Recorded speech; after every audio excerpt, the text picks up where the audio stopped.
वास्तु में पंच तत्वों का उतना ही महत्व है जितना हमारे शरीर में और इस ब्रह्मांड में। तो वास्तु और पंच तत्वों का क्या समन्वय है, क्या तालमेल है, मैं आज आपको बताऊंगी। नमस्कार, मैं एस्ट्रोलॉजी न्यूमरोलॉजिस्ट वास्तु कंसल्टेंट सरिता गुप्ता आप सबका बहुत बहुत स्वागत करती हूँ। सृष्टि का सृजन पांच तत्वों से हुआ है और सृष्टि का प्रत्येक जीव पंच तत्वों से ही बना हुआ है। जब तक पंच तत्वों का संतुलन शरीर में बना रहता है तब तक हमारा शरीर स्वस्थ और शक्तिशाली रहता है। कि संतुलन बिगड़ते ही शरीर क्या होता है, अस्वस्थ हो जाता है, यानी बीमार हो जाता है और निर्बल होने लग जाता है। हमारे प्राचीन ऋषि मुनियों ने जब भवन की परिकल्पना यानी बनाने तो बिगड़ते हुए शरीर और अस्वस्थता को दोनों को देखा गया। यानी जीवित प्राणी वास्तु के रूप में उसमें रह करके गहन चिंतन और मनन करता है। हमारे भवन में पंच तत्वों का संतुलन बना है तो उसमें सुख समृद्धि शांति का आवास रहेगा। किसी भी आवास के लिए वायु जल तत्व पृथ्वी अग्नि का विशेष महत्व रहता है और वास्तु समझ ढंग से बनाए तो ये संतुलन बना रहता है। क्योंकि जब भी हम भवन बनाते हैं तो वो पंच तत्व अपने आप में आपस में जो है वहाँ विकसित हो जाते हैं। अब वायु की बात कर लेते हैं, यानी सबसे पहले वायु की बात करते हैं। शरीर में प्राण तत्व की महत्वता या महिमा सबको मालूम है कि वायु के बिना जीवन ही संभव नहीं है। और भवन में उत्तर पश्चिम भाग यानी नॉर्थ वेस्ट डायरेक्शन जो है, जिसको वायव्य कोण भी कहते हैं, वो वायु का स्थान है। इस स्थान को खुला रखना चाहिए, इससे वेंटिलेशन होना चाहिए। यहाँ पर खिड़कियाँ जरूर होने चाहिए, बंद होगा तो दिक्कत आती है। खिड़कियाँ नहीं बना सकते, रोशनदान बना ले, कहीं ना कहीं से उसमें खुला जरूर रोकेगा। आपने वेंटिलेशन का ध्यान रखना है, यानी वायु आए भी और जाए भी। यदि भाग खुला नहीं है तो वायु का विकार व मानसिक रोगों की परेशानी होनी शुरू हो जाती है। इसलिए ध्यान रखें, ये उत्तर पूर्व की अपेक्षा ऊंचा और दक्षिण पूर्व से कुछ नीचा होना शुभ माना जाता है। अब बात कर लेते जल और भवन की। उत्तर पूर्व या नॉर्थ ईस्ट डायरेक्शन जो है, इसका संबंध सीधा सीधा जल से है। यह स्थान अगर दूषित हो जाए तो भवन में रहने वाले लोगों में जल तत्व का संतुलन बिगड़ जाता है। वह भाग नीचा खुला हल्का और साफ रहना चाहिए। यदि ऐसा नहीं है तो भवन में रहने वाले आर्थिक मानसिक और शारीरिक रूप से परेशान रहेंगे। उनको सभी ओर से परेशानियां घेर लेंगी, यहाँ तक शरीर भी साथ नहीं देता। इस क्षेत्र में जीना शौचालय यानी टॉयलेट का बिल्कुल भी नहीं बनाना चाहिए, नहीं तो बहुत दिक्कतें आ जाती हैं।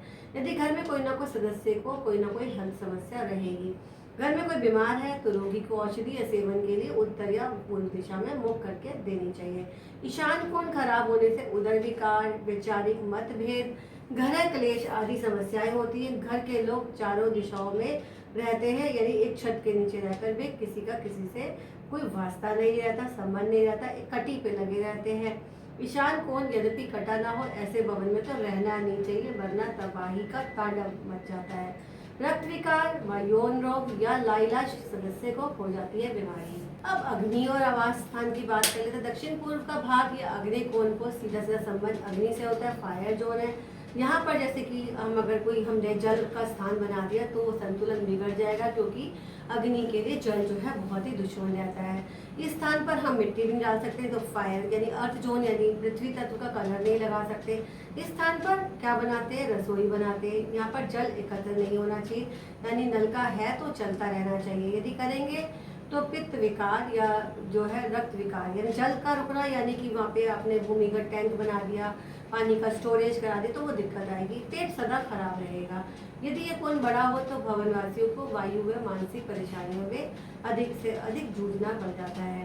पृथ्वी और आकाश की बात कर लेते हैं। यह स्थान ढका भारी और ऊंचा होना चाहिए। घर में आकाश तत्व को भी स्थान देना चाहिए। यहाँ समस्त दिशाएं संतुलित होती हैं। इसका प्रतीक भवन को खुला भाग व भवन का आंगन है। भवन में खुला आंगन नहीं है तो दिशाएं संतुलित नहीं रहती। यदि आप ऐसा नहीं बनाएंगे तो आप किसी न किसी समस्या से परेशान रहेंगे। भवन में यह स्थान विशेष महत्व रखता है। भवन के मध्य को जो है ब्रह्म स्थान कहा जाता है। इसका सीधा संबंध आकाश तत्व से। इस स्थान को खुला बनाना चाहिए और भवन बनाते समय इस स्थान पर कोई खास विशेष निर्माण नहीं करना चाहिए। प्राचीन काल की बात करें तो यहाँ स्थान पर आंगन होता था, तुलसी का पौधा होता था। आज मॉडर्न वास्तु में आप किसी बड़ी सोसाइटी में चले जाएं, होटल्स में चले जाएं, रेस्टोरेंट में जाएं, कहीं भी जाएं, सब जगह जो है स्पेस को स्थान दिया जा रहा है। बहुत इंपॉर्टेंट उसकी मानी जाती है। क्योंकि यहाँ रहने से बहुत सारी बीमारी, परेशानी, टेंशन से छुटकारा पाया जा सकता है।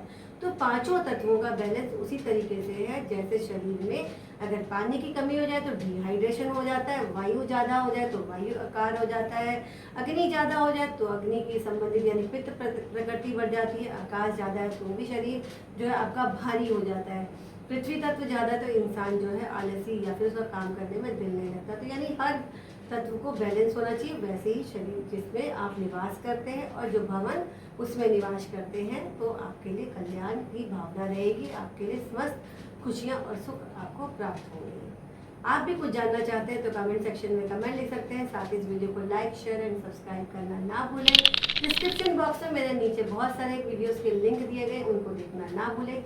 आपको मेरी नई नई वीडियोस प्राप्त होंगी नोटिफिकेशन लिंक के द्वारा, तो इस वीडियो को नोटिफिकेशन बेल पर प्रेस जरूर करें। धन्यवाद। फिर मिलूंगी नए सब्जेक्ट के साथ।